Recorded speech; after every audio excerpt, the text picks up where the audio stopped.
Uvamizi wa tembo ni miongoni mwa changamoto ambazo zimekuwa zikitatiza ustawi wa jamii, hasa katika maeneo yanayozunguka hifadhi ya taifa ya Kilimanjaro, lakini pia hifadhi ya taifa ya Mkomazi, ambazo zote ziko katika mkoa wa Kilimanjaro. Uvamizi huu umekuwa ukifanywa na tembo ambao wengi wao wanasadikika wanafuata mapito yao ya asili kutoka katika maeneo ya hifadhi za taifa za Amboseli na Tsavo zilizoko kusini magharibi mwa Kenya. Hata hivyo, changamoto ambayo inajitokeza sasa ni tembo hao kuvamia makazi na mashamba ya watu na kufanya uharibifu mkubwa. Tuna changamoto au tulikuwa kwa miaka mingi tuna changamoto ya wanyamapori, hasa tembo.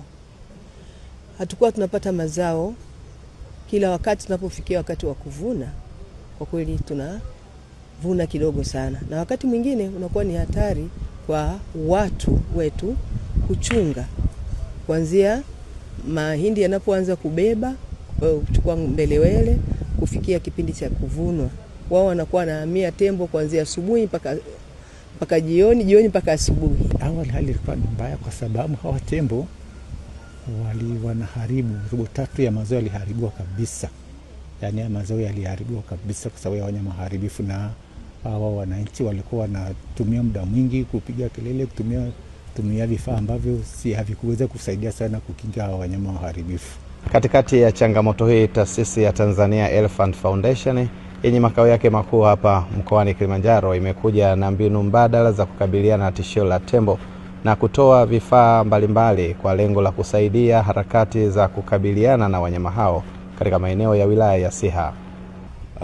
Tunatoa mafunzo kwa vikundi vya mwitikio wa haraka ambavyo vinahusisha jamii zenyewe ambazo ziko katika maeneo haya, katika kuziwezesha na kuzipa mafunzo ziweze kukabiliana na changamoto zinazosababishwa na tembo. Sehemu ya kwanza ni hivi vikundi vya mwitikio wa haraka ambao tunawapa vifaa kwa jamii yenyewe kufukuza tembo hao, lakini pia vifaa vingine kama nilivyosema ni mizinga ya nyuki ambao tutawasaidia kujenga uzio wa mizinga ya nyuki kuzunguka mashamba yao.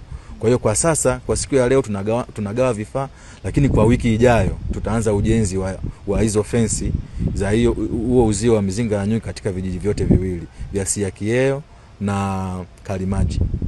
Kwa hiyo kwa siku ya leo tunafanya hayo mafunzo, lakini pia na kuwapatia vifaa ambavyo watakuwa wanavitumia katika kukabiliana na hizi changamoto za tembo. Vifaa kama tochi za mwanga mkali, mabomu baridi,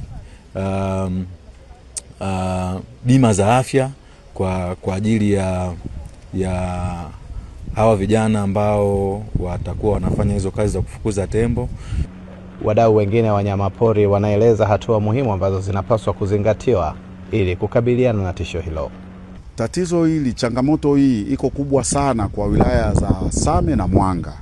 Wilaya ya Siha angalau ni kwa msimu, hasa kile kipindi ambacho mazao kama mahindi yameanza kubeba, yametoa mbelewele, ndio wanyama hawa huwa wanavutiwa kuja kuyashambulia hayo mazao. Lakini kwa wilaya ya Mwanga na Same, kutokana kule wanalima mazao ya muda mfupi na mazao ya muda mrefu kama vile mkonge, kwa hiyo imepelekea tembo kule wanakuwepo karibu mwaka mzima. Wanashambulia mazao ya muda mfupi, yakishavunwa wanahamia kwenye mazao ya muda mrefu.